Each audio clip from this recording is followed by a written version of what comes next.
The footage began with a woman running. Not acting, running. Her breaths were ragged, desperate, her eyes wide with something beyond terror.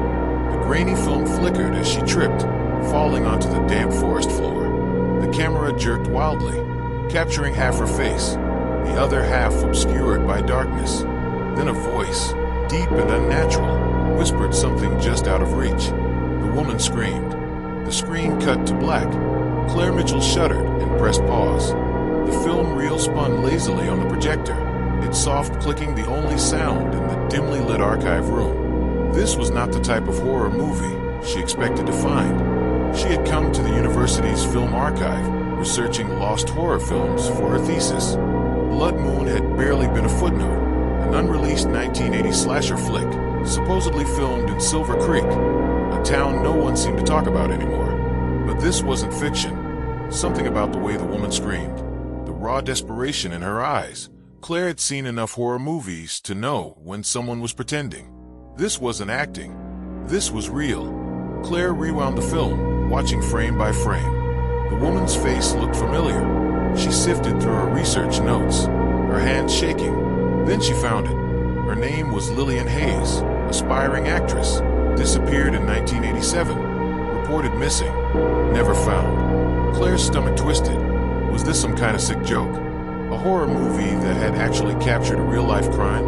If so, why had no one ever found this footage before? She turned back to the archive files, flipping through brittle documents until she found a newspaper clipping. Local actress missing after tragic film production shut down. Silver Creek, 1987. The article was vague, but one detail stood out. The film's director, Thomas Archer, had disappeared shortly after Lillian. His last known words were cryptic. Some things are meant to be seen. The film had never been released. Every copy was believed to be lost. Yet here it was, in her hands. Claire's heartbeat quickened. If this film showed Lillian's actual disappearance, then she had just stumbled upon evidence in a decades-old missing persons case. She had to show someone, but as she reached for her phone, something strange happened. The room went cold. The soft hum of the projector suddenly stopped. The reel jammed. The image on the screen froze on Lillian's terrified face. Except her eyes. They seemed different now. Claire leaned in closer. It had to be a trick of the light, an effect from the old film stock. But then, in the stillness, she swore she saw Lillian blink. Claire bolted upright, nearly knocking over the projector. She turned to check the film reel, but before she could, the overhead lights flickered and went out. A low, static-filled whisper filled the room. She wasn't alone. Something, or someone, was watching her. With trembling fingers, she grabbed the film canister, shoving it into her bag. She had to get out. Now, as she pushed open the archive door, her phone buzzed in her pocket. An unknown number. A text message flashed across her screen. Stop watching. Claire's breath hitched. This wasn't just a lost film. It was a secret someone had killed to keep. And now, they knew she had seen it. The road to Silver Creek stretched long and empty. The kind of highway that seemed to disappear the further you drove. Claire Mitchell tightened her grip on the wheel. Her stomach was still knotted from the message she had received the night before. Stop watching. She had barely slept. The film reel sat on the passenger seat beside her, locked in a metal canister. It felt heavier than it should, like it carried a weight beyond just celluloid. Silver Creek wasn't on most maps anymore. Once a thriving town, it had withered into near non-existence after the 1987 disappearance of Lillian Hayes and the abrupt shutdown of Blood Moon's production. Claire wasn't sure what scared her more, the idea that she was walking into an urban legend or the reality that someone out there didn't want her digging any further. She pulled up to a diner on the outskirts of town. The neon sign buzzed weakly, casting a sickly green glow over the parking lot. Inside, the air was thick with the smell of old coffee and something stale, like time itself had gone bad here. An older man sat hunched in a corner booth, stirring his drink without drinking it. Claire recognized him from her research. Paul Grayson, former cameraman for Blood Moon. She slid into the seat across from him, placing the canister on the table. "I need to know what happened," she said. Grayson didn't look up. "You shouldn't have come here." She swallowed. "I saw the footage. Lillian Hayes. at her name. His hand trembled, spoon clinking against the ceramic mug. He finally met her gaze, his eyes hollow. That film was never supposed to be found. Why? Grayson exhaled sharply, shaking his head. We were kids, you know. A bunch of low-budget nobodies trying to make a name for ourselves. Thomas Archer was different, though. He wasn't just making a horror movie. He believed it. Claire frowned. Believed what? Grayson hesitated before answering. That we were filming something real. That we weren't alone out there in the woods. Claire felt a chill creep up her spine. The first death should have shut us down, he continued. Claire leaned forward. Wait, Death. There was nothing in the records about that. Because they covered it up. His voice dropped lower. A crew member, Jason Lowe. He was found in his trailer. Throat slit ear to ear. They called it an accident. Said he'd fallen on some equipment. But you don't believe that. Grayson let out a dry, humorless laugh. He didn't just die, Claire. His blood was used to write something on the wall. Claire's throat went dry. What did it say? Grayson finally looked her in the eye. Keep filming. Claire sat frozen. Are you saying someone? I don't know who or what, Grayson interrupted. But Thomas Archer didn't stop. He said we had to finish the film. That it was important. Claire's mind reeled. So you're saying the murders were staged? That the deaths were planned for the film? Grayson shook his head violently. No, that's what I thought at first too. But then I saw something on the footage that wasn't supposed to be there. Claire barely whispered. Lillian, he nodded, his fingers twitching against the table. In the last scene we shot, she ran into the woods. It was supposed to be fake. But something was chasing her, something none of us saw until we watched the playback. Claire felt her blood turn to ice. What was it, she asked. Grayson's face was gray, drained of any life. I don't know, but it looked back at us. Silence stretched between them. Then, Grayson grabbed her wrist suddenly, his grip tight, desperate. You have to stop. His voice was barely a whisper. Burn the film. Get out of town. Don't look back. Claire stared at him, breath shallow. Before she could respond, the diner door creaked open. A shadow fell over their table. A man in a heavy coat and dark glasses stood in the doorway, staring straight at them. Claire knew. They weren't alone anymore. The house sat at the edge of town, swallowed by time and neglect. Claire Mitchell pulled her jacket tighter as she stepped through the rusted gate. Thomas Archer's old home loomed ahead. 2 stories of rotting wood, its windows black and vacant. The man who had once been a rising horror director had vanished without a trace in 1987, shortly after the disappearance of Lillian Hayes. No body, no goodbyes, just an empty house left behind, as if he had walked off the face of the earth. And now Claire was standing at its doorstep, about to cross into the past. She reached for the doorknob, only to find the door slightly ajar. Someone had been here. Inside, the air was thick with dust, every breath heavy with age. Furniture remained as it had been decades ago, frozen in time, except for the layers of grime creeping over everything. Claire stepped cautiously into what must have been Archer's study. That's when she saw them. Hundreds of photographs covered the walls, black and white stills from Blood Moon. Each one captured the same frame. Lillian Hayes in her final scene, running into the darkness. But something was off. Claire moved closer, her pulse spiking. In the first few shots, Lillian was alone. Then, frame by frame, a shape began to appear in the trees behind her. At first, just a blur. Then a figure. Then a face. Claire's stomach twisted. The thing in the photos wasn't human. Its eyes were hollow pits. Its mouth stretched into something that shouldn't exist on a human face. Beneath the last photo, Archer had scrawled a message in red ink. It knew we were watching. Claire's breath hitched. She took a step back, and her heel caught something. A loose floorboard. The wood creaked. Beneath it, something was hidden.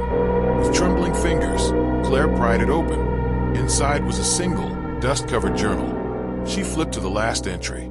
A message from the past. December 14th, 1987. They told me it was just a movie. But it isn't. Lillian is gone. We never found her. But she's still on the film. Moving. Changing. She looks back now, like she sees something we don't. I hear her voice in my dreams, whispering. I think we opened something we weren't supposed to. A door, a window, and something stepped through. I tried to stop it. The reels were burned, but I know there are pieces left. If anyone finds this, destroy the film. Don't watch. It watches back. They're coming for me now. I hear them outside. Some things aren't meant to be seen. The last words trailed off into a jagged line, as if Archer had been pulled away before he could finish. Claire shut the journal, her hands shaking. Suddenly, creak. A floorboard groaned from upstairs. Claire froze. She wasn't alone. Slowly, she crept toward the stairs, each step a battle against the fear crawling up her spine. The second floor was even darker, shadows pooling in corners where the light didn't reach.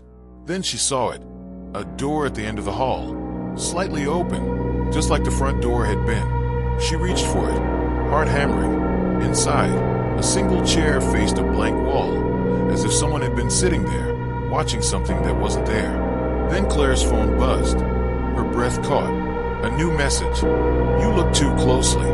Claire spun, but the hall behind her was empty. She ran, down the stairs, out the door, into the cold night air.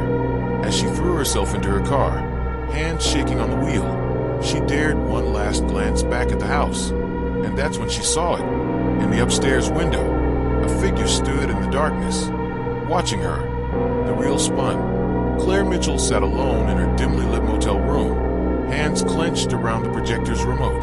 She had done exactly what Thomas Archer's journal had warned against. She had brought the film with her. The flickering black and white footage played on the wall, casting jittery shadows across the room. Lillian Hayes ran through the forest, her breath ragged. The scene was identical to what Claire had first seen, until it wasn't. This time, Lillian stopped running. She turned and looked directly at Claire. Claire's heart seized. That wasn't supposed to happen. Then Lillian spoke. You shouldn't have watched. The film stuttered. The projector's light flickered violently, and a terrible screech filled the room, like metal scraping against metal. Claire leapt to her feet, slamming the stop button, but the film kept playing. On screen, the trees behind Lillian rippled, shadows shifting unnaturally. A figure emerged, tall, too tall, its limbs wrong, its face. Claire couldn't look at it. Lillian screamed. Then the footage changed again. Claire gasped. The forest scene was gone. Now she was watching herself. She was sitting on a motel bed, watching the film, just as she was now. But on screen, something moved behind her. Claire spun around. Nothing. She turned back to the screen. The shadow behind her was closer. She scrambled back, breathing hard. This wasn't possible. It was just a film, just celluloid and light. But the shadow on the screen was still moving. And then, a knock at the door. Claire jumped. Her pulse pounded in her ears. She didn't move. Another knock. Louder. She hesitated, then crept to the door, heart hammering. Who is it? She called.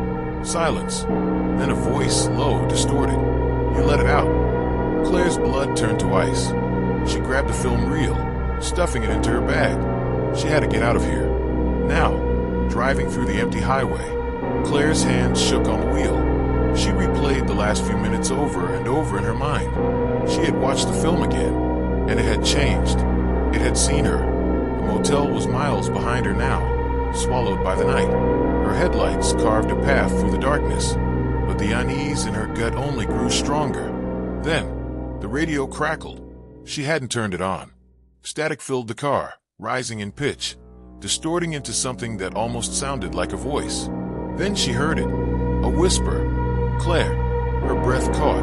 The whisper turned into ragged breathing. Then Lillian screamed. Claire slammed the power button, but the radio wouldn't turn off. Then her headlights flickered. The road ahead dimmed. For the briefest moment, in the failing light, Claire saw something standing in the middle of the highway. Tall, wrong, watching her. Then the lights came back, and there was nothing. The road was empty.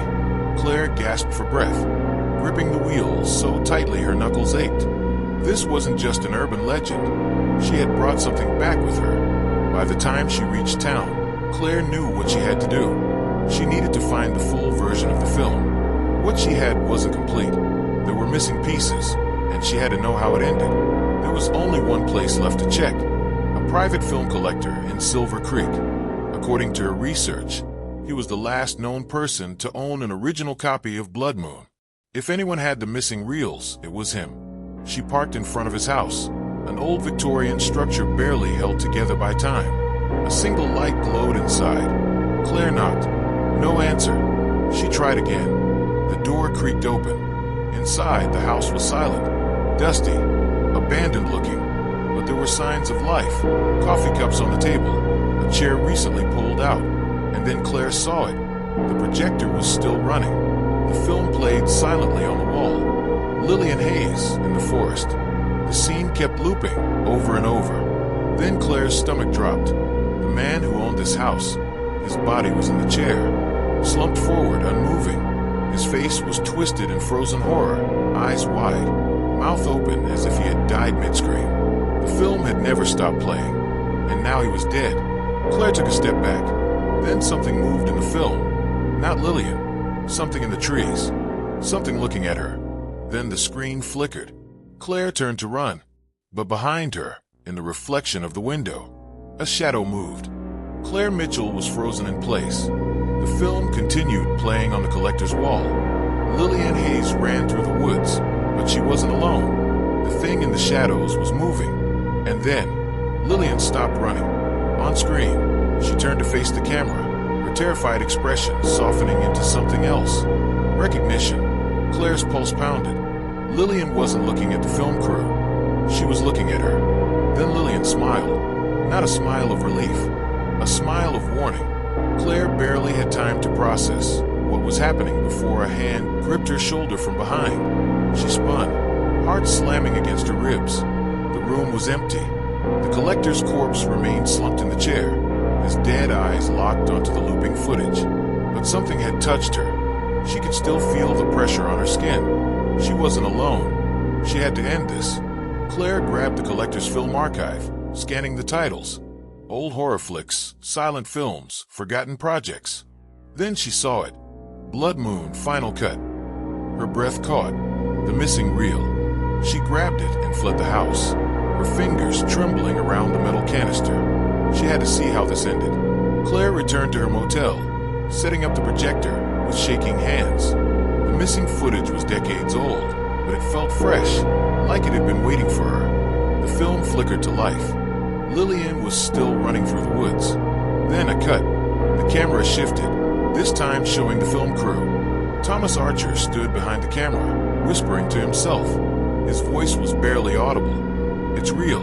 It's real. We let it in." The camera panned to Paul Grayson, the cameraman Claire had spoken to earlier. His face was pale, drenched in sweat. "We have to stop," Grayson had said. "No," Archer whispered. "We have to keep filming." Then the camera lurched forward, like someone had taken control. The screen filled with static. Then, the crew was gone. The only thing left in the footage was the woods. And then, Lillian stepped out of the darkness. Her dress was torn. Her face was streaked with tears. But she wasn't running anymore. She was looking at Claire. And this time, she spoke. "You have to end the film." Claire's blood turned to ice. Then, behind Lillian, something moved. Something that had been there all along. Tall, wrong, watching. The screen cut to black. Claire stood, her breathing ragged. This wasn't just an old horror movie. It was a trap. The moment anyone watched the film, it saw them, and it never let them go. She had one choice: burn the reels, destroy the footage, end Blood Moon forever, or keep filming, keep watching. Claire's hand shook as she reached for the film canister. Then, her phone buzzed. A new message. No number, no sender, just 2 words. "Keep filming." Claire gasped. Her reflection in the motel mirror blinked, but she hadn't. She turned. The room behind her was no longer empty. The motel room was no longer empty. Claire Mitchell's breath caught in her throat. In the mirror's reflection, a figure stood in the corner, motionless, watching. But when she turned around, nothing. The room was empty. Her heart pounded as she forced herself to look back at the mirror. The figure was still there, and it had moved closer. breath of cold air whispered across her neck. Claire lunged for the film reels, gripping the metal canisters so tightly her nails dug into them. She had made her decision. The films had to burn. Claire threw the reels into her bag, her mind screaming at her to move faster. She stumbled out of the motel, nearly tripping over herself as she sprinted to her car. The wind howled through the night, whipping against her as she fumbled with the keys. The darkness pressed around her, thick and suffocating. Then, a low whisper from behind. "Claire." She froze. The voice was familiar. She turned, and there, standing in the middle of the motel parking lot, was Lillian Hayes. Her skin was pale as moonlight, her dress torn, just like in the footage.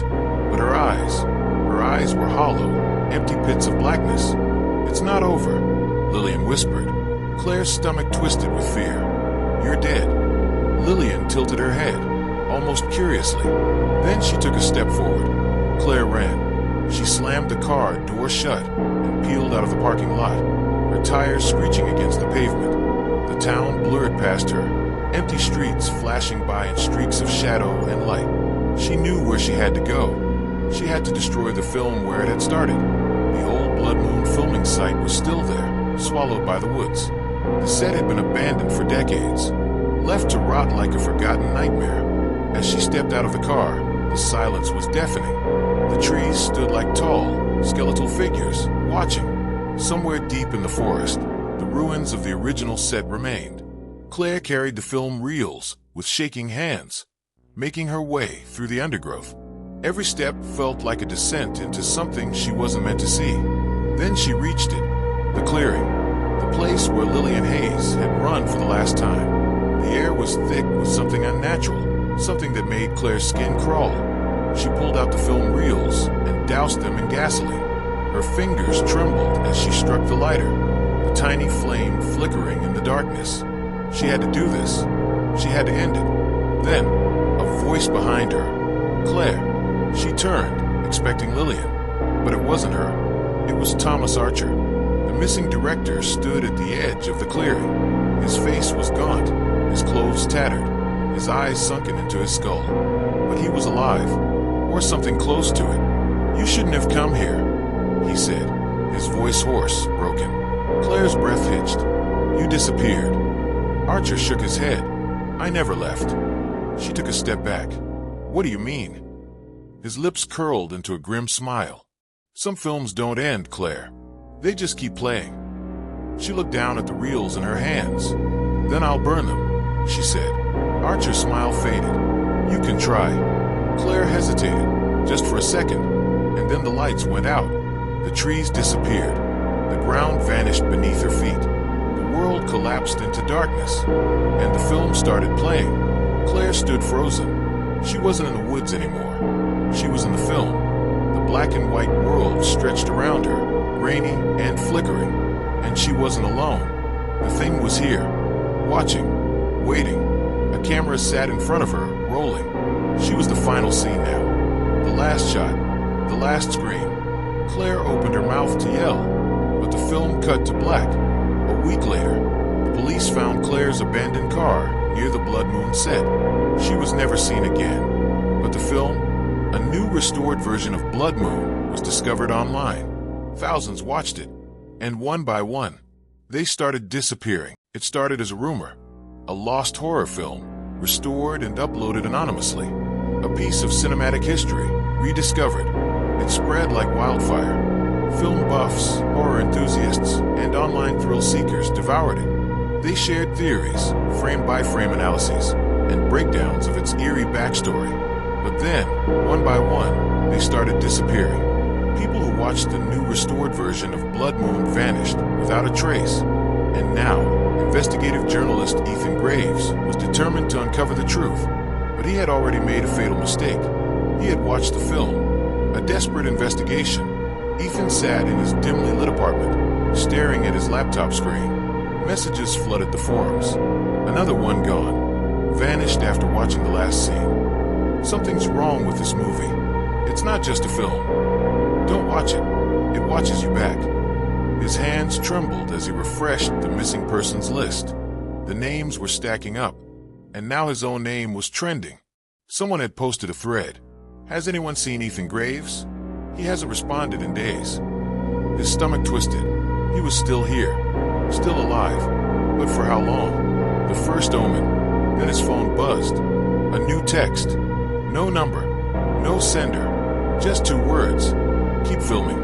Ethan's breath caught in his throat. He shoved away from his desk, heart pounding. Something shifted in the shadows of his apartment. The room suddenly felt too quiet, the air too thick. He grabbed his camera, his instincts as a journalist kicking in. If he was going to die, he was damn well getting it on record. He hit record. The screen flickered, and then the camera turned on by itself. Ethan's screen showed his own reflection, but something was wrong. The reflection wasn't mirroring him. It was delayed. Then, the reflection blinked, even though he hadn't. His stomach clenched, and then his reflection moved toward the camera. A glitch. A distortion. Then a cut to black.